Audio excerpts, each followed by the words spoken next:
días de nuevo nos encontramos avanzando en nuestro curso, mirando las páginas del Nuevo Testamento y entresacando aquellos personajes, signos, palabras que alientan nuestro camino en la preparación como consagrados.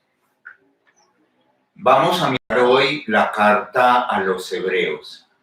Esta carta en un tiempo se atribuía al apóstol Pablo, pero luego, después de analizar muy bien su contenido y sobre todo su estilo, se ve que no corresponde al estilo de Pablo.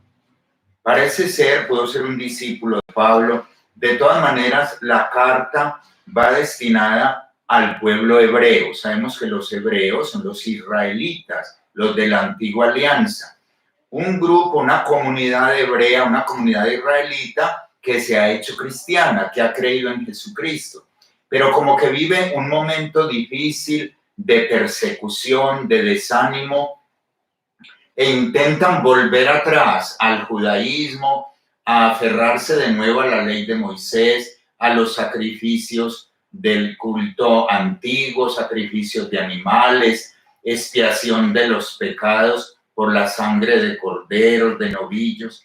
Entonces, la carta a los hebreos llega en el momento en que esta comunidad necesita fortalecerse en ese paso grande que ha dado hacia Jesucristo, para descubrir que en Jesucristo quedan superados los rituales, los sacrificios de la antigua alianza. Jesucristo es una alianza nueva y más perfecta que la antigua. No es la derogación de la antigua ley, sino la plenitud de la nueva ley.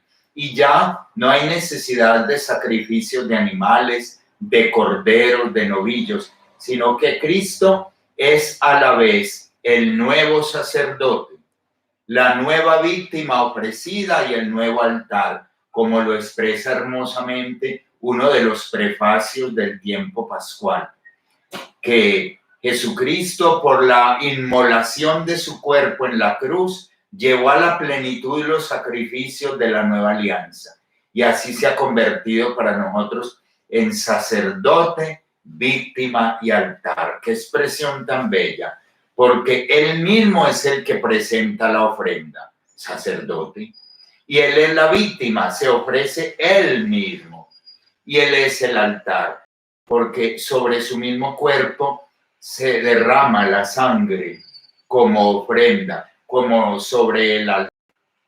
Sobre el propiciatorio, la tapa o cubierta de oro que cubría el arca de la alianza, el sacerdote de la antigua alianza con el índice ungía con sangre de aquel novillo sobre el que se habían descargado los pecados del pueblo. Yo me acuerdo que de una clase les expliqué eso a los que estuvieron conmigo viendo Antiguo Testamento.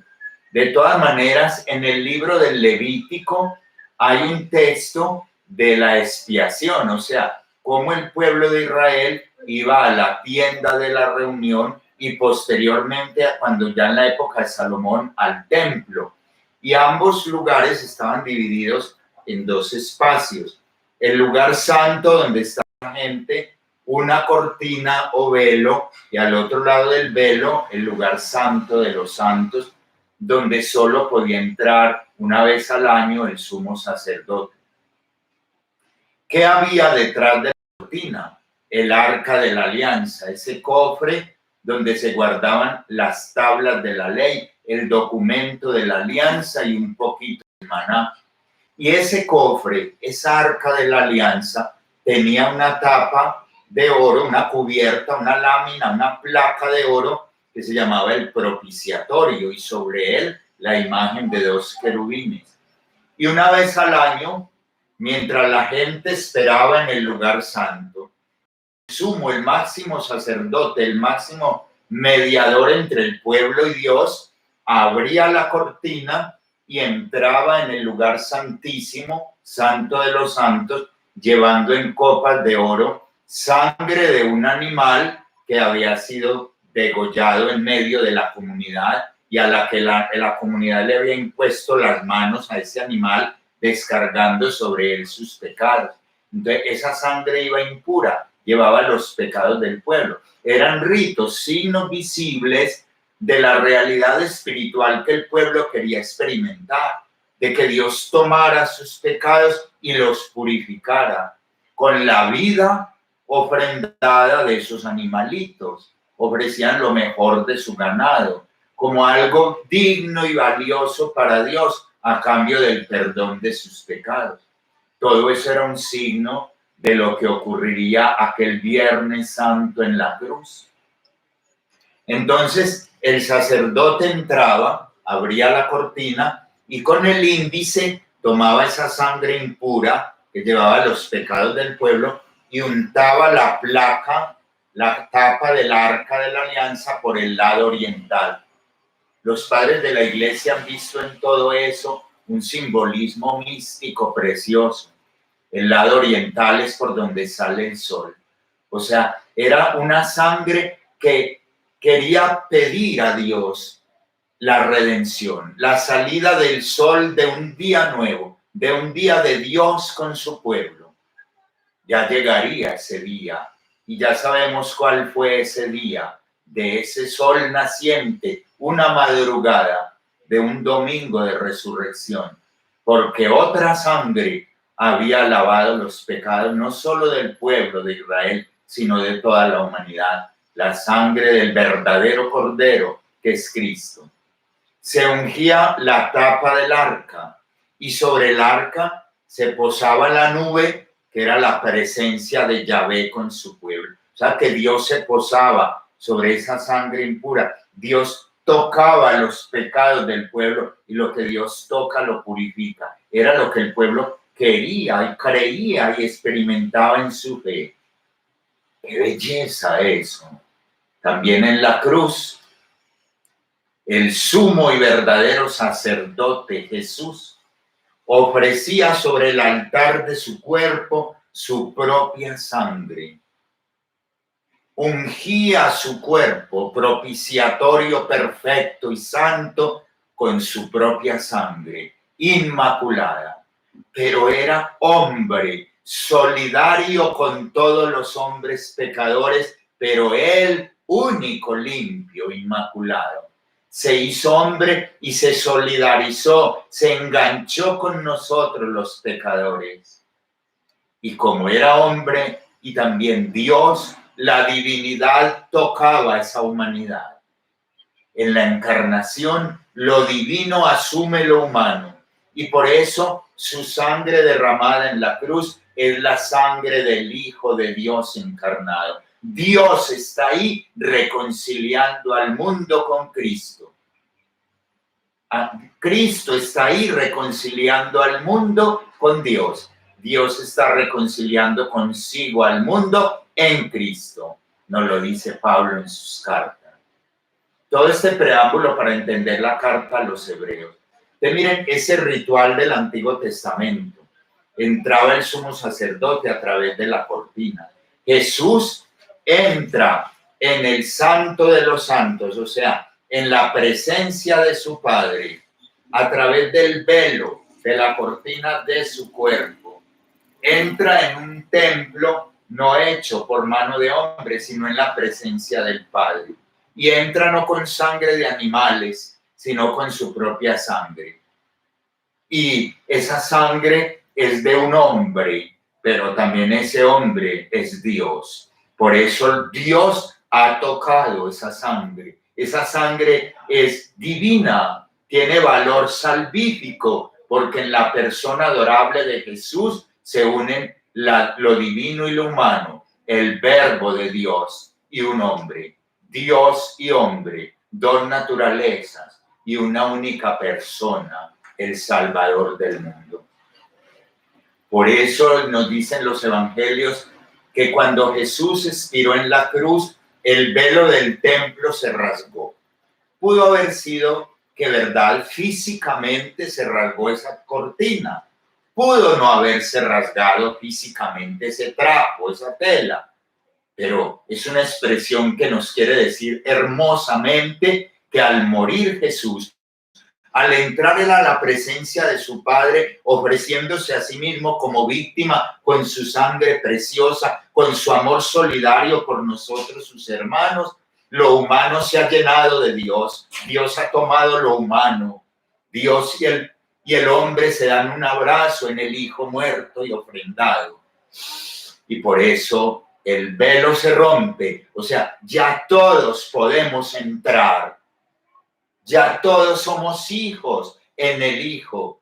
Ya todos tenemos, como dirá Pablo, todos tenemos acceso al Padre. Podemos cruzar la cortina y tirarnos a los brazos del Padre, movidos por el Espíritu Santo que Jesús ha entregado, y decirle a Dios: Abba, Padre. La redención está completa, superada la antigua ley, superados los antiguos ritos del templo, porque el verdadero templo es Cristo. Es templo, es sacerdote, es víctima y ofrenda, es altar. Jesús lleva a plenitud la antigua ley. Eso es lo que se propone la carta a los hebreos con aquella comunidad de israelitas que habían salido del judaísmo, se entusiasmaron con el cristianismo, pero tambaleaban, estaban en crisis, en persecución. Todavía había rezagos de los antiguos cultos. Entonces la carta a los hebreos les hace enamorar y ver que en la liturgia cristiana, en el sacrificio de Cristo en la cruz, están llevados a plenitud los sacrificios de la antigua alianza. Ya tenemos un sumo sacerdote que ha entrado en la presencia del Padre, no con sangre de animales, sino con su propia sangre. Y no es un sacerdote incapaz de compadecerse de nosotros, hecho de otro material del nuestro, sino que es hombre como nosotros. Por eso la carta a los hebreos dice que Jesús tiende la mano no a los ángeles, sino a los hijos de Abraham, a hombres de carne y hueso. Nos llama sus hermanos, no se avergüenza de llamarnos hermanos, que los hijos de una familia participan de la misma carne y sangre, y de nuestra carne y sangre participó Cristo en su encarnación. Y por eso Él aboga, media, es puente, pontífice entre lo humano y lo divino. Y al entrar en la presencia del Padre con la ofrenda de su propia sangre, nos reconcilia con el Padre. La carta a los hebreos es preciosa, es todo un himno litúrgico, sobrecoge de amor, de gratitud. Uno respira profundo de verse por fin salvado. Somos hijos en el Hijo por el Espíritu. Y habla lindo cuando dice, tal era, a mí me estremece eso de amor, dice, tal era el sumo sacerdote que necesitábamos, santo, inmaculado, limpio, entresacado de entre los hombres y colocado al frente de la casa de Dios como mediador único. No tenemos un sumo sacerdote incapaz de compadecerse de nosotros. Al contrario, fue probado en todo como nosotros, menos en el pecado. Por eso nos entiende, por eso nos levanta en sus brazos heridos y nos lleva al Padre. Es todo un grito de victoria pascual, la carta a los hebreos. Leyéndola, entendemos la belleza de la Eucaristía, del sacerdocio de Cristo y de nuestro sacerdocio bautismal y ministerial a los que Él llama. Ese sacerdocio de Cristo que dice la carta a los hebreos, es llamado Jesús sumo sacerdote según el rito de Melquisedec. Ahí nos lleva al libro del Génesis. Recuerden en el Antiguo Testamento, cuando Abraham derrota a los reyes cananeos, avanzando en su itinerario por la tierra prometida. Y estos reyes, a la final ya dominados, rendidos bajo Abraham, le ofrecen tributo. Y aparece un personaje enigmático, Melquisedec, rey de Salem. Y el nombre de Melquisedec, rey de Salem, significa rey de justicia y rey de paz. y tiene unos rasgos que son figura, signo de Cristo, rasgos que se cumplen perfectamente en Cristo. Cristo también es Rey de justicia, es decir, Rey lleno de santidad, en quien habita la plenitud de Dios, y Rey de paz, porque reconcilia cielo y tierra, Dios y humanidad. Melquisedec aparece en la Biblia sin linaje conocido, sin genealogía conocida. Toda persona, cuando la Biblia nos va presentando nuevos personajes, sobre todo en el Antiguo Testamento, nos los ubica en una descendencia o en una ascendencia. Fulano, hijo de fulano, engendrado por fulano, de la tribu de tal. Nos escudriña como de dónde viene ese personaje genéticamente en las raíces históricas del pueblo de Dios. Y cuando aparece Melquisedec, no se habla, porque incluso el pueblo de Dios arranca en Abraham. Y de Abraham, la Biblia también desglosa una genealogía anterior, las raíces humanas de Abraham. En cambio, con Melquisedec, no dice hijo de quién y ese era hijo de quién, sino que aparece sin origen conocido. Es que él es figura de Cristo. Cristo entra en el tiempo siendo eterno. Las raíces de Cristo se hunden en el Padre. Vayámonos a Juan 1. En el principio existía la palabra, y la palabra estaba junto a Dios, y la palabra era Dios, y por la palabra fueron hechas todas las cosas. Las raíces de Cristo como verbo del Padre, como Hijo de Dios, no hay que buscarlas en genealogía humana. Sus raíces verdaderas, su verdadera profunda raíz está en el Padre. Por eso cuando los judíos le decían, ¿y tú de dónde vienes? ¿Tú quién eres? Cuando Pilato también le pregunta, ¿de dónde eres tú? ¿De dónde eres?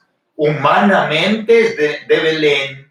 Sus raíces humanas están en las entrañas de María y en la ascendencia y la genealogía de David y de Abraham, como nos lo presenta Mateo y Lucas en sus capítulos donde tratan la genealogía humana de Jesús.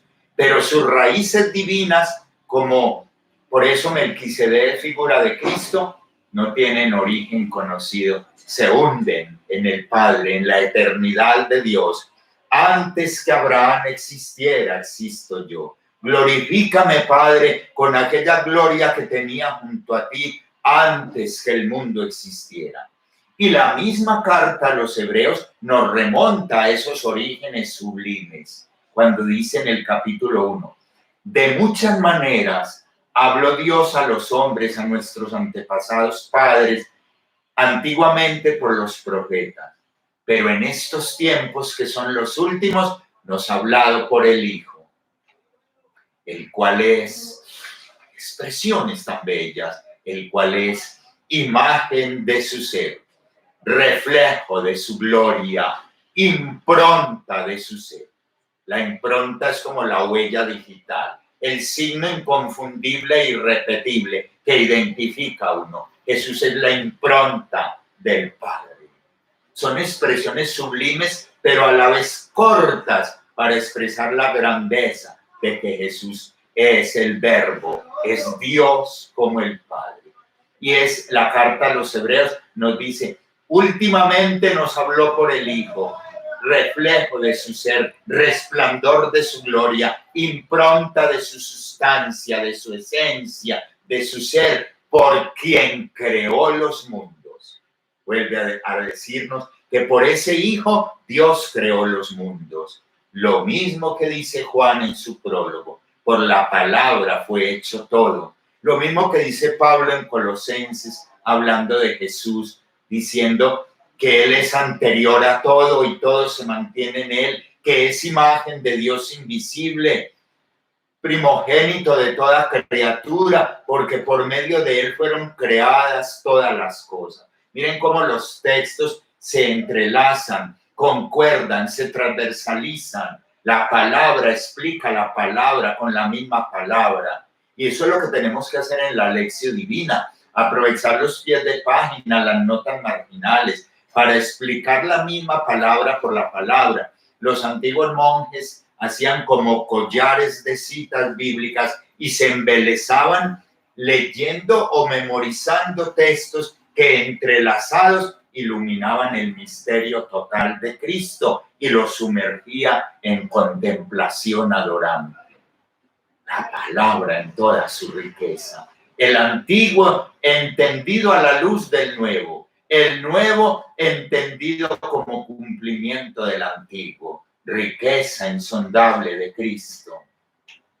Todo consagrado tiene que ser un celoso guardián de la palabra. Que la palabra no se caiga de tus manos, de tu mente, de tu corazón. Un texto te tiene que llevar a otro y tienes que navegar como un pececillo en ese océano inmenso, insondable de la palabra de Dios, que es el Hijo. Entonces, Melquisedec, sin genealogía conocida, no tiene origen conocido ni final conocido. Aparece ofrendándole a Abraham una ofrenda, un diezmo. Abraham le ofrece a Melquisedec un diezmo, o sea, se reconoce inferior, le rinde vasallaje a este sacerdote Melquisedec y le ofrece Melquisedec, viene haciendo una ofrenda de pan y de vino. Ahí ya hay un signo lejano, un preludio lejano de la Eucaristía. Este texto de la carta a los Hebreos, de Jesús sumo sacerdote según el rito de Melquisedec, es posible entenderlo con estas pistas que le doy. Recibe el homenaje de Abraham.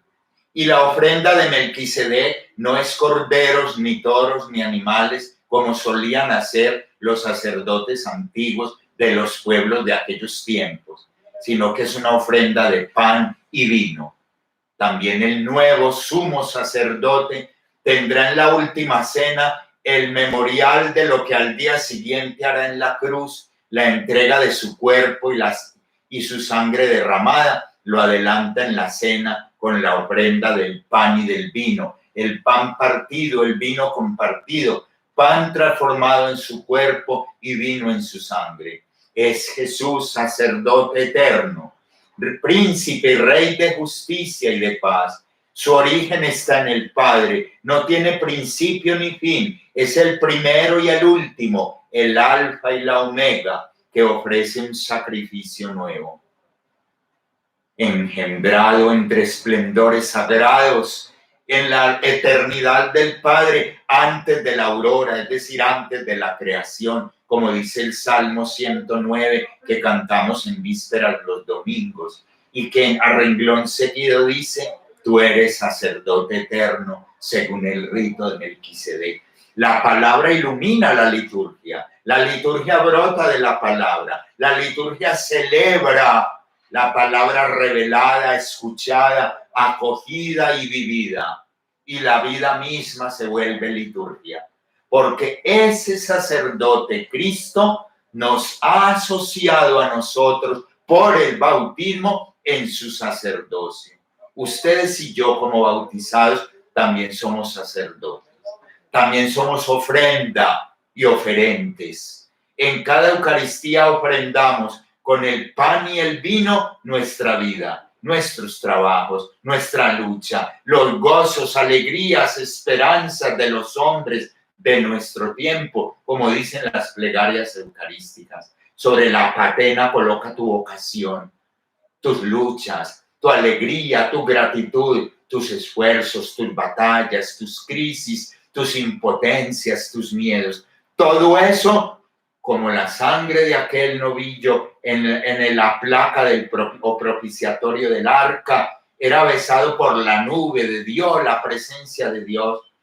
Todo lo tuyo y mío puesto en la patena de la Eucaristía, cuando el pan se vuelve el cuerpo y la sangre del Señor, todo lo que allí pusimos se vuelve Jesús. Jesús lo asume, Jesús lo redime, lo santifica, nos lleva en su cortejo triunfal hacia el Padre. en su cortejo victorioso. Sacramento de la Eucaristía, signo visible de la redención obrada en la cruz. Todo lo tuyo y mío, lo de todo bautizado, tiene valor salvífico. Si Jesús es mediador entre Dios y los hombres, los documentos de la Iglesia nos hablan en el Concilio Vaticano II del sacerdocio nuestro, de la participación que nosotros tenemos en el sacerdocio de Cristo, cómo nosotros participamos de su mediación ante el Padre. Por eso, en la Eucaristía, Cristo cabeza recoge el gozo, la alabanza, la explosión jubilosa de sus hermanos y la lleva al Padre. Cristo cabeza y sacerdote lleva al Padre la acción de gracias de la humanidad toda. Así el sacerdote celebre solo, como puede celebrar un ermitaño solo en su ermita. Ahí va el universo, en ese sacerdocio del ministro consagrado. Y en el sacerdocio común de todo bautizado, todos nos hacemos voz que canta, voz que alaba, voz que agradece, voz que suplica, manos levantadas en alabanza y súplica. Entramos en el sacerdocio porque somos miembros de Cristo sacerdote. Por eso todo lo tuyo tiene valor salvífico. No solo tu liturgia de las horas, tu momento formal de oración, de lección, no solo tu apostolado, tu Eucaristía diaria, las cosas más triviales, cuando podas el jardín del convento, cuando lavas los pisos del claustro, cuando haces los oficios más humildes, lavar los baños, qué sé yo, todo eso tiene valor salvífico. Es que desde el bautismo somos Cristos, ungidos, unidos, ensamblados en ese edificio, injertados en esa vid. La vida de Cristo muerto y resucitado palpita en nosotros, se ha hecho, y la nuestra se ha hecho una en la de Él. Por eso participamos de su ofrenda, de su canto al Padre, de su sacrificio expiatorio y salvífico en la entrega de cada día. Ya Pablo decía, completo en mi carne lo que falta a la pasión de Cristo por su cuerpo, que es la Iglesia. Y nos invita Pablo también a orar sin interrupción, a alzar las manos en oración por todas las realidades del mundo. Somos sacerdotes con Jesús. No solo el sacerdocio ministerial a los elegidos, ungidos por su obispo. Todos participamos del sacerdocio común por el bautismo. La carta a los Hebreos ilumina esa dimensión sacerdotal nuestra.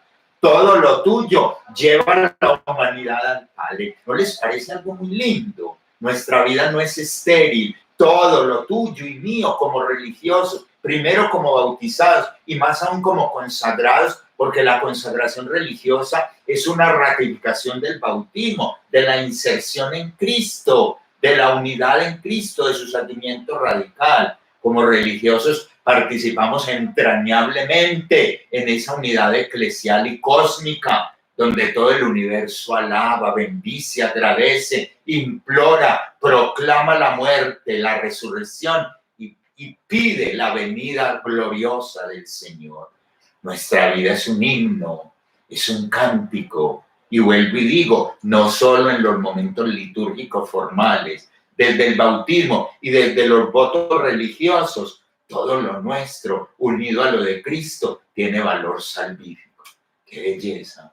Por eso uno ofreció ya el día, desde la vida ya la ofrecimos el día del bautismo, la ratificamos la donación el día de los votos, ya cada mañana, cada hora, cada acción, así tus labios no lo digan, te ofrezco Señor esto, te ofrezco Señor aquello, ya el negocio está hecho entre Dios y nosotros, desde el bautismo y desde el día de los votos. Eso es lo lindo del consagrado. Participamos en el corazón mismo de Cristo sacerdote por el bautismo y por la ratificación bautismal en los votos de la consagración. Para vivir ese bautismo con un matiz específico que es el carisma, el llamado personal, la misión particular, el don específico que el Espíritu da a algunos en el pueblo de Dios.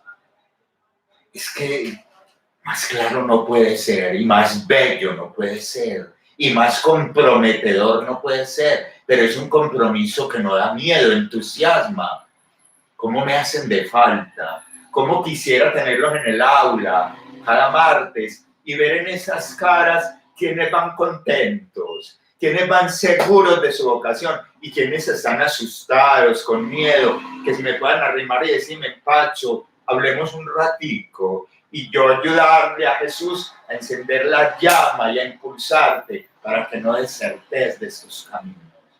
Busquen ayuda, la oración. Allá vuelve a encenderse la llama. Por cualquier cosita, por una crisis, por prolongada sea, no se vayan.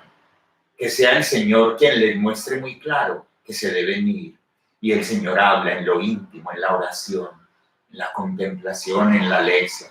Habla a través de los formadores y los acontecimientos, a través de un discernimiento serio, responsable, en oración, sosegado, sin decisiones locas y apresuradas, después de agotar 1000 medicinas para esas cositas que nos van dando en los primeros tiempos. Yo les pido mucha perseverancia, mucha humildad, dar tiempo a la obra de Dios. No tomen decisiones locas, que me voy, que esto no es lo mío, que tengo miedo, que yo soy indigno. Al Señor no lo frenó nada para llamarte. ¿Por qué te va a frenar a ti para responderle? Él es más grande que tus fragilidades, que tus impotencias. Ábranse a sus formadores, pero ante todo ábranse al Señor.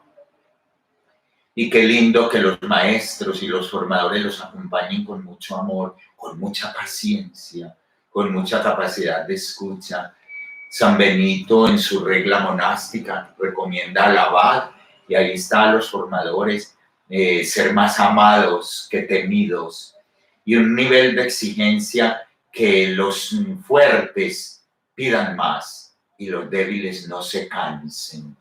Despacio, gradual, con esa pedagogía del Señor en esas primeras etapas y siempre con amor fraterno. Y que por querer limpiar tanto la olla y sacarle el sucio a la olla, nos resultemos rompiéndola. Esa mesura entre la exigencia y la bondad, la ternura y la firmeza. Oremos todos muchos por estos caminos de discernimiento. Yo no los olvido, ustedes ya son parte de mi historia. Yo no soy solo un profe, tengo que ser un hermano, un compañero. Y en cada semestre el grupo entra en mi historia de salvación, en mi oración, en la ermita. Y es un desafío a ser uno que enciende llamas, que no quiebra la caña cascada y apaga el pabilo vacilante, sino que a la caña cascada le pone otro palito para que se pegue y crezca y pegue y fortalezca. Y al pabilo vacilante, la llamita que está que se apaga, no le hace así, para que la acabe de apagar, sino que con amor le pone la mano para que el viento no la azote mucho mientras acaba de prender. Unos a otros tenemos que ser eso, ayudarnos en el camino, con la palabra, primero con la oración, con la palabra a tiempo, y con el testimonio. Es el testimonio al interior de la casa religiosa lo que mantiene vivo el viento, para que impulse el velero, y lo que mantiene viva la llama, para que no la apague el viento. Como que me salí de la carta a los hebreos. No todo conduce a esto tan bello. Entonces, la carta a los hebreos también nos muestra cómo Cristo supera a Moisés, porque Moisés está colocado al frente de ese pueblo, de esa casa de Dios, pero Jesús es la casa, es el templo. También el descanso sabático de la ley de Moisés. La carta a los hebreos nos pone a Jesús como el descanso de Dios. El Padre descansa en el Hijo. Y por eso nosotros también entramos en el descanso del Dios, del Padre, en el sábado perfecto, en nuestra adhesión a Cristo. Descanso del Padre, plenitud de sábado de la primera creación, porque en Cristo muerto y resucitado es el gran sábado que inaugura el gran domingo de la semana nueva, del primer día del tiempo nuevo, en que Dios vio que todo era bello, más lindo que lo del Génesis, porque en el Hijo muerto y resucitado todo quedó divinizado, redimido, la humanidad elevada a un rango superior al que tenía. De criatura humana pasa a ser hijo, en el Hijo por el Espíritu. Uno se queda escuchando eso, mirando esos versículos, encontrándoles paralelismos en Pablo, en los Evangelios, en Juan, y uno le da ganas de arrodillarse a adorar eso, y uno sentir que uno es depositario de ese regalazo, de tanta grandeza, y que somos depositarios, y no para guardárnoslo, sino para llevarlo a otros. El mal, el sufrimiento del mundo es porque no sabe eso. Si cada hombre supiera, si pudiéramos llegar a cada corazón y revelarles tanta belleza, el destino celestial al que el hombre está llamado, la grandeza de dignidad que el hombre alcanza en Cristo, cuando toma conciencia de su bautismo y empieza a vivirlo en esa vivencia de la iglesia, del pueblo de Dios. Esa es nuestra tarea como consagrados, llevar esa noticia, revelar ese misterio de filiación, de ser hijos, regalo, patrimonio, herencia para todo hombre y mujer. Ese es el anuncio que nosotros debemos llevar con la palabra, pero sobre todo con el gozo y libertad que se desprenda de nuestras vidas consagradas exclusivamente a Dios. La carta a los Hebreos también toca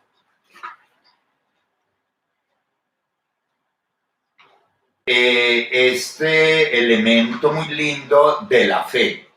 Ya por allá en el capítulo 11 y 12, la carta a los Hebreos nos muestra la fe en un desfile bellísimo de personajes. Yo sé que ustedes lo han leído, cómo la fe es la certeza de aquello que no se ve. Y por la fe es donde el hombre se lanza en la aventura de Dios y va más allá de toda evidencia y involucra no solo una aceptación mental de verdades, sino una adhesión de la vida, del corazón, que pone en movimiento la vida y el proyecto de vida. Y empieza ese desfile bellísimo de que por la fe descubrimos a Dios en las obras de la creación. Que por la fe Abel ofrece lo más precioso de su ganado a aquel Dios en quien cree. Que por la fe Enoc es arrebatado de la tierra. Cuando uno ha leído todos esos personajes, uno ve la manera magistral como esos últimos capítulos de la carta a los Hebreos nos ponen a desfilar los paradigmas, los modelos de una fe que involucra no la mente, sino la vida. Y ya toca luego la fe de Abraham, el padre de la fe, que sale de su tierra, que cree contra toda esperanza que será padre de una descendencia numerosa y que es capaz de sacrificar lo más amado. Ya sé que hablábamos de esto en el semestre de Antiguo Testamento, los que estábamos, cómo esa fe de Abraham se da en nosotros al salir, no de Ur de Caldea, sino de nosotros mismos, al creer contra toda esperanza que de nuestras esterilidades e impotencias Dios puede hacer y quiere hacer maravillas, y al sacrificar lo más amado, que muchas veces es nuestro propio ego. La fe de Sara también es elogiada en la carta a los Hebreos al creer que sería madre en su esterilidad.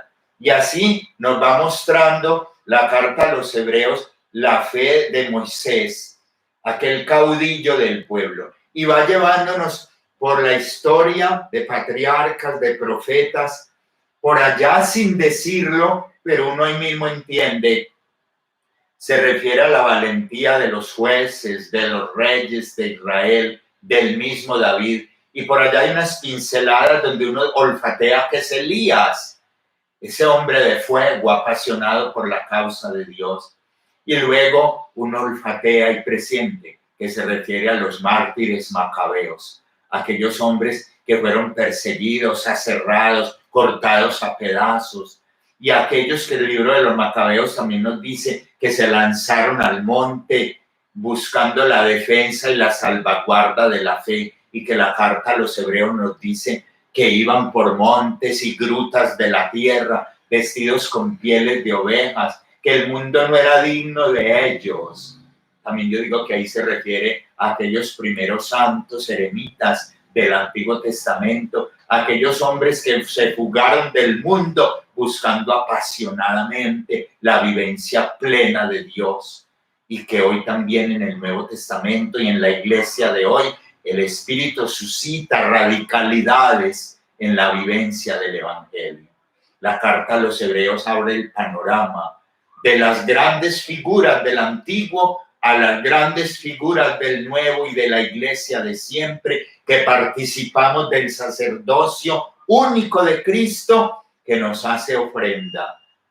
En mi cédula de consagración yo termino diciendo: para hacer de mi vida toda una ofrenda de amor con Cristo, para gloria de Dios y salvación del mundo. Es que esa es la síntesis de toda vida cristiana, y más aún de una vida consagrada en cualquiera de los carismas. Muchachos, adelante en esa búsqueda indeclinable. Como dice la carta a los hebreos, fijos los ojos en Jesús, caudillo y consumador de la fe. Él también, para disfrutar del gozo que ahora está a la derecha del Padre, pasó por encima de la humillación de la cruz. Nosotros todavía no hemos llegado al derramamiento de sangre. La carta a los hebreos nos invita al amor, a la hospitalidad, a la fe indeclinable, al permanecer en la fe, en la esperanza, en el amor, en la vivencia eclesial del amor, y fijos los ojos en Jesús. A partir de esta carta a los hebreos, le voy a pedir hacer su propia consagración. En el Antiguo Testamento, la ofrenda eran animalitos. En la cruz, la ofrenda es Jesús.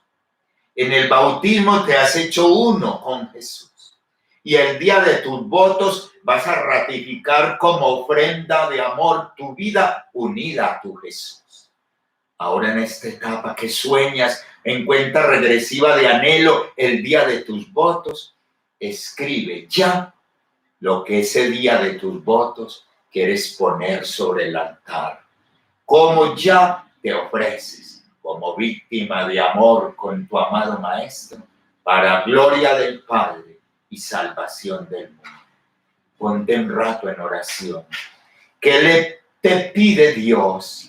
Que ofrendes con Cristo. ¿Qué mueve el Espíritu en ti a ofrendar con Cristo al Padre, para gloria de la Trinidad y salvación de esta humanidad del siglo XXI, para prolongar el sacerdocio de Cristo, la mediación de Cristo, la gracia bautismal con tu consagración religiosa? Esa es la tarea. ¿Quedó clara? Un ratico de oración y revisar cómo tú, bautizado y aspirante, postulante, novicio a una vida consagrada exclusiva a Dios, ¿qué mueve el Espíritu en ti para ofrendarte junto con Jesús, sacerdote, al Padre por todos? Escribe lo que pasa y sale de tu corazón. Ahora como un anhelo, como un bosquejo, porque estás en proceso. Pero por ahí va hablando Dios, por ahí te va mostrando qué quiere de ti y qué es lo que tú le vas a dar. Y serás tan feliz cuando eso no se quede en un papel, sino que lo hagas vida, gota a gota, entregada en los años que Dios te dé como religioso. Y cada día es nuevo. Uno no se cansa, uno no se aburre. Yo no me he cansado. yo no me he aburrido. Hay momentos difíciles. Claro, no es el discípulo más que el maestro. No es el siervo más que el Señor. Pero hay un gozo, una alegría cuando nos toca también padecer por Él, sufrir por Él, ratificar la cruz a cada instante, abrazarla de nuevo, ratificar el sí, ratificar la opción. Es el camino bellísimo del seguimiento radical de Cristo. Mirando, dice la carta a los hebreos, tan numerosos testigos. Cuando nos hace toda esa lista de hombres y mujeres de fe, nos dice, teniendo al frente tan numerosos testigos que han sido capaces, corramos también nosotros valientemente la carrera que para nosotros está preparada, fijos los ojos en Jesús. Tenemos numerosos testigos de que vale la pena ser consagrado. Los hombres y mujeres del Antiguo y del Nuevo Testamento, nuestros padres fundadores de nuestras congregaciones y órdenes, tantos hombres y mujeres que en tu comunidad religiosa te acompañan hoy. Mira a los mayores de tu casa religiosa, míralos, cómo se han gastado por el Señor. Y en ellos hay paz, alegría y luchas y dificultades. Y algunos van entrando en crisis, en decadencia, pero la llama está allá. Y tú, joven, debes ayudar también a los mayores cuando están en dificultad. Mira esos referentes, esos robles, esos cedros del Líbano que los huracanes no han quebrado y han sido ejemplo de sus comunidades religiosas. Uno ha conocido, y por eso andamos en eso, porque un día conocimos religiosos, religiosas. Yo conocí monjes muy santos, y me tocó estar muy cerca de un abad grandioso, humano, que supo acogerme y nos ha acompañado y nos sigue acompañando. Entonces, esos son esos referentes que miramos y uno dice, sí se puede, sí es posible, y es para hombres y mujeres de carne y hueso en la batalla de cada día. Y mira también a tu lado tus otros hermanos, tus compañeros de grupo, de nivel, postulantes, aspirantes como tú, novicios como tú. Tú que sabes también de las luchas interiores. También la Sagrada Escritura dice que piensa que otros hermanos en el mundo libran las mismas batallas. Somos muchos. Recuerda que un hermano en una ermita solitaria ora por ti y lucha por ti con sus manos en alto en oración para que luches con valentía por la causa del Señor. Una pausa y volvemos.